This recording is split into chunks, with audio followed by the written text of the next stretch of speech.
लोकसभा चुनाव में 3 चरणों का मतदान हो चुका है। चौथे चरण के लिए राजनीतिक दल अपने अपने तरीके से तैयारियां कर रहे हैं। समाजवादी पार्टी के जो वरिष्ठ नेता हैं वो भी लगातार मैदान में जुटे हुए हैं। सपा के वरिष्ठ प्रवक्ता अमीक जमाई साहब इस वक्त हमारे साथ हैं। अमीक साहब, तीसरे चरण तक मतदान हो चुका है। चौथे चरण की जो तैयारियाँ हैं, आप लोग अलग अलग जगहों पर जा रहे हैं, आपके बड़े नेता अलग अलग रैलियाँ कर रहे हैं, क्या माहौल दिख रहा है क्षेत्र में? देखिए, आदरणीय अखिलेश जी ने जो बात जनता के सामने रखी है, क्योंकि पिछले 10 सालों में भारतीय जनता पार्टी और डबल इंजन की सरकार मुद्दों पे बात नहीं करना चाहती है। अखिलेश जी ने उत्तर प्रदेश के युवाओं से, देश के युवाओं से कहा कि वो अग्निवीर की जो योजना है नई सरकार में ख़त्म होगी, उसको परमानेंट किया जाएगा। ये भाषा युवाओं को समझ में आ रही है। अखिलेश जी और राहुल जी ने मिलकर कहा कि जो एमएसपी का सवाल है, पहला जो फैसला, बड़ा फैसला होगा वो किसानों की एमएसपी का फैसला होगा। तो किसानों में एक खुशी का माहौल है। और एक ऐसी रोज़गार गारंटी कानून जो अखिलेश यादव जी ने ड्राफ्ट करवाया है, उस रोज़गार कानून के तहत जो शहरी युवा हैं उनको हुकूमत एक गारंटी देगी, मिनिमम साल में उनको काम देगा। तो ये सारे विषय हैं जिन विषय पर पूरा उत्तर प्रदेश का युवा, महिलाएं, ये अलायंस की बात को समझ रहे हैं। और वो जानते हैं कि प्रधानमंत्री नरेंद्र मोदी के नेतृत्व में ना हमारे देश की सरहदें महफूज हैं। हमारे देश में, उत्तर प्रदेश के अगर आप लॉ एंड ऑर्डर देखिए तो रेप में भारत में नंबर 2 पर है, अपहरण में नंबर 1 पर है, किडनैपिंग में नंबर 1 पर है। तो जो वादे थे नरेंद्र मोदी जी के देश के लोगों से, वो वादे पूरे नहीं हुए। अच्छा, ये जो तमाम इश्यूज़ आप गिना रहे हैं, अलग अलग जब भी चुनाव होते हैं इस तरीके के इश्यूज़ समाजवादी पार्टी या उनके नेता गिनाने की कोशिश करते हैं, पर जब रिजल्ट आया, पिछले हम 3-4 चुनाव की बात करें, रिजल्ट आपके मुफीद नहीं था और उसके बाद आप लोग ये बात कहते हैं कि जो बात आप जनता के बीच में बताना चाहते थे वो बात आप जनता तक पहुँचा नहीं पाए। तो ये जो इश्यूज़ आप बता रहे हैं, क्या लगता है कि इस बार आप जनता तक पहुँच पा रहे हैं, जनता तक अपने इश्यूज़ जो हैं वो पहुँचा पा रहे हैं? देखिए, नरेंद्र मोदी जी की रैलियां नहीं हो रही हैं। कप्तान डीएम को लगाना पड़ रहा है कि भीड़ लेकर आओ। भारतीय जनता पार्टी के वर्कर में हौसला ही नहीं है कि भाई जब प्राइम मिनिस्टर के नाम पे ही सब होना है तो हमारा क्या काम है। एमएलए डिलीवर नहीं कर पा रहा है, मेंबर ऑफ पार्लियामेंट डिलीवर नहीं कर पा रहा है। तो इस बार देखिए, 2022 में एक नरेंद्र मोदी जी ने एक करंट डेवलप किया हुआ था, 19 में एक करंट डेवलप किया हुआ था। वो करंट जो मतलब ये मानते हैं कि पिछली बार से बीजेपी का करंट इस बार कम हो रहा है? करंट खत्म हो गया है। अच्छा, जो ध्रुवीकरण का करंट है, जो नेगेटिव पॉलिटिक्स का करंट है, वो समाजवादी लोग तो करते नहीं हैं। लेकिन जो वो करंट है ध्रुवीकरण का, हिंदू मुस्लिम का, वो इस बार पिछले किसी भी चरण में काम नहीं कर रहा है। लोगों को नापसंद है कि आप भारत के मुसलमानों को गलत भाषा में आप बात कर रहे हैं। ये बात नहीं है। सब लोग यहाँ मिल के रहते हैं। अगर गरीबी हिंदुओं में है तो मुसलमानों में भी है, पिछड़ापन मुसलमानों में है तो हिंदुओं में भी है, मुफलिसी हिंदुओं में तो मुसलमानों में भी है। तो नरेंद्र मोदी जी ने इस देश में सिर्फ कॉर्पोरेट फोर्सेस की चाकरी करने में को छोड़कर भारत के लोगों के बारे में नहीं सोचा।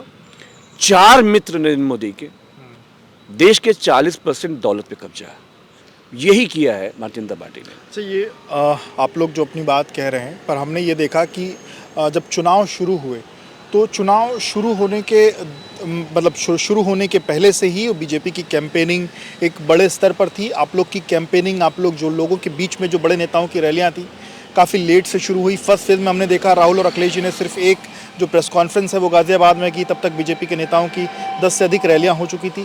तो ये क्या आपके पास नेताओं की कमी है या बड़ी रैलियां ना कर पाना, या जिस लेवल पे बीजेपी अपना जो प्रचार प्रसार कर रही है, लोगों के बीच पहुंच रही है, उतना आप नहीं कर पा रहे हैं, या इसके पीछे आपका कोई और स्ट्रेटजी है? देखिए, मीडिया गवाह है कि आदरणीय अखिलेश यादव जी 2019 या 2022 से अपनी प्रदेश की जनता के बीच में ऐसी सैकड़ों रैलियां जो आज वो चुनाव में कर रहे हैं, 2022 कर चुके हैं। अधिकतर जिलों में प्रशिक्षण शिविर, अधिकतर जिलों में यात्रा, अधिकतर जिलों में बूथ वर्कर तक से कनेक्ट करके कमी बेशी को जानकर सारा हमारा पार्टी का फ्रंटल, हमारी सेकेंड लेयर लीडरशिप, हमारी इच्छा सभा, हमारी योजन सभा, चाहे वो संविधान बचाओ यात्रा हो, 2022 से वो युद्ध क्षेत्र में। तो हम अब चुनाव में, जैसे बहुत सारी पार्टियां चुनाव में एक्टिव होती हैं, समाजवादियों ने आरएसएस बीजेपी का जब सामना करने का हमने प्रण लिया तो 2019 के बाद शिविर के जरिए अखिलेश यादव जी एक एक ज़िले में वो एक एक ज़िला पंचायत से, एक एक ब्लॉक के बीडीसी से बात कर रहे हैं और 1-to-1 बात कर रहे हैं। तो ये जो तैयारी है, हमारी तैयारी तो बहुत पहले से है। और जनता में जो एक गुस्सा है, आप इस बात को समझ लीजिए कि पहले हिंदू मुस्लिम कार्ड चलता था। आप देखिए कि प्रधानमंत्री अपने 10 साल के मेरिट पे बात नहीं कर पा रहे हैं। कहीं आपने सुना है 400 पार? पहले चरण में बोले 400 पार, लेकिन जैसे ही जनता उनके खिलाफ हुई, पूरे पश्चिम में उनके खिलाफ वोट पड़ा, जाट समाज ने, गुर्जर समाज ने, किसानों ने, प्रधानमंत्री जी 400 पार भूल गए। तो अखिलेश जी ने कहा 400 पार नहीं, 400 हार हैं। तो 200, 200, 250 से ऊपर नहीं जा रहे हैं। अब पीएम साहब को लगता है, भारतीय जनता पार्टी को, कि रोज कौन सा ऐसा मुद्दा लाएं। एक फेक खबर लाई गई इकोनॉमिक एडवाइजर के जरिए कि साहब वो मुसलमानों की जनसंख्या बढ़ गई, हिंदू कम हो गए। तो भाई साहब, अगर आपके पास कोई आंकड़ा है तो भारत की संसद में भी शेयर कर दो। हम तो आदरणीय राहुल जी, अखिलेश यादव जी पहले दिन से, और आदरणीय अखिलेश जी ने तो 19 से कैंपेन चलाया हुआ है जातिगत जनगणना का। ये उनका एजेंडा है देश में जो उन्होंने स्टैब्लिश किया। तो बिना जातिगत जनगणना के आपके पास कौन सी मशीनरी है कि आपको पता चल गया कि 125 करोड़ लोगों में किसकी बढ़ी है, किसकी घटी है? अच्छा ये बताइए सर, जातिगत जनगणना, तमाम इश्यूज़ आपने जो बात उठाई, आज कांग्रेस भी वही बात कह रही है, पर मैं गठबंधन पर आना चाहूँगा। केजरीवाल जी कल रिहा होकर के वापस आ चुके हैं। उत्तर प्रदेश में हम किस तरीके से जो इंडिया गठबंधन का ऐलान है, क्योंकि संजय सिंह जी आपकी रैलियों में दिखाई दे रहे हैं, तो राहुल जी, अखिलेश जी एक साथ, केजरीवाल जी ये एक साथ क्या कहीं हमें मंच पे दिखने वाले हैं? किस तरीके से आप लोग कैंपेन करने वाले हैं? देखिए, आदरणीय अखिलेश यादव जी ने जब भी किसी पे भी दमन हुआ, नेताजी तो पक्ष विपक्ष भी नहीं देखते थे, किसी से गलत हो जाता तो।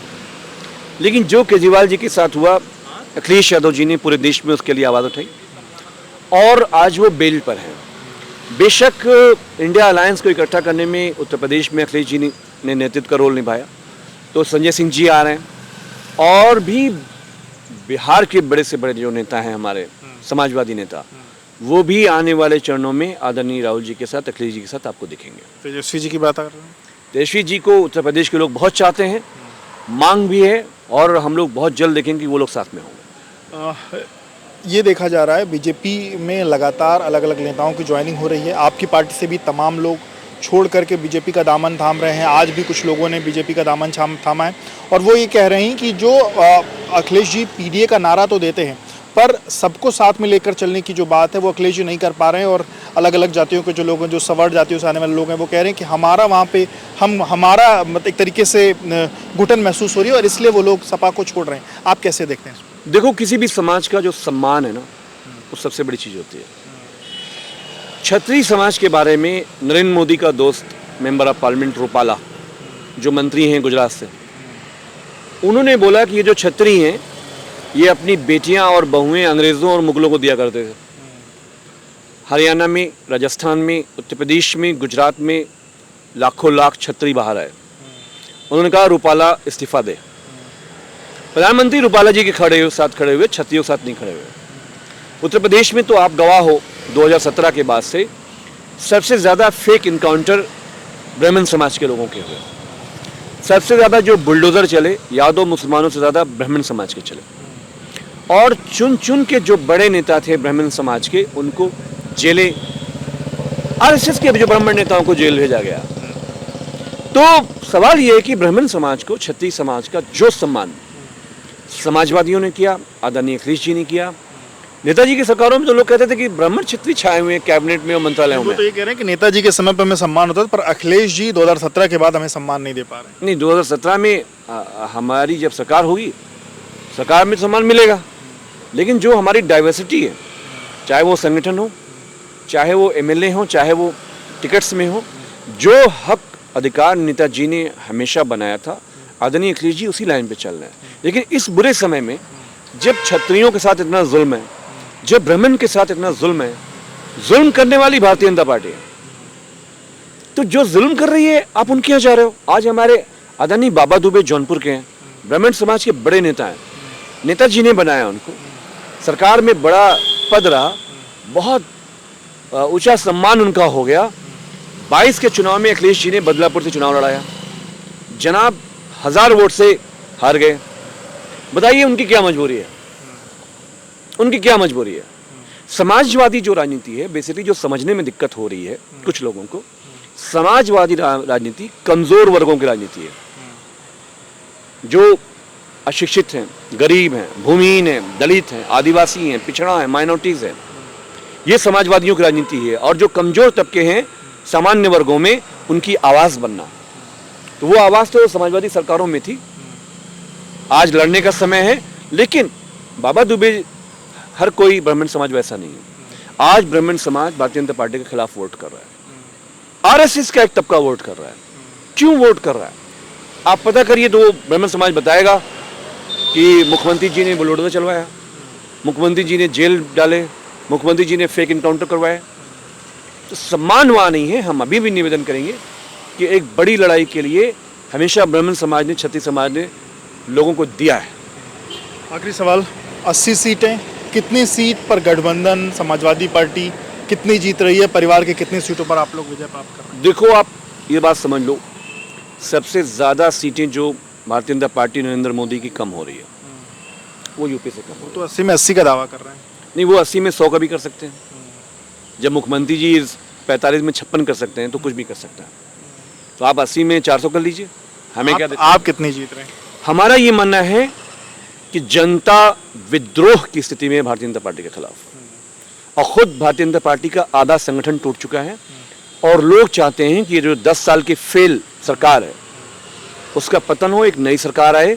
हम आपको बता रहे हैं, उत्तर प्रदेश नंबर अभी भी आपने बताया, नई सरकार तय करने वाला है, और उत्तर प्रदेश तय करेगा। 80 में से कितना? और 80 में से नंबर तो अभी तो बाकी चरण बचे हुए हैं, जितने चरण अभी हुए हैं उसमें 26 सीटों में से कितनी? उसमें 20 तकरीबन सीटें इंडिया गठबंधन जीतने जा रही है।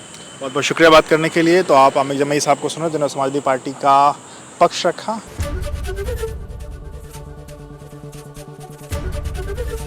एबीपी गंगा, खबर आपकी, जुबान आपकी।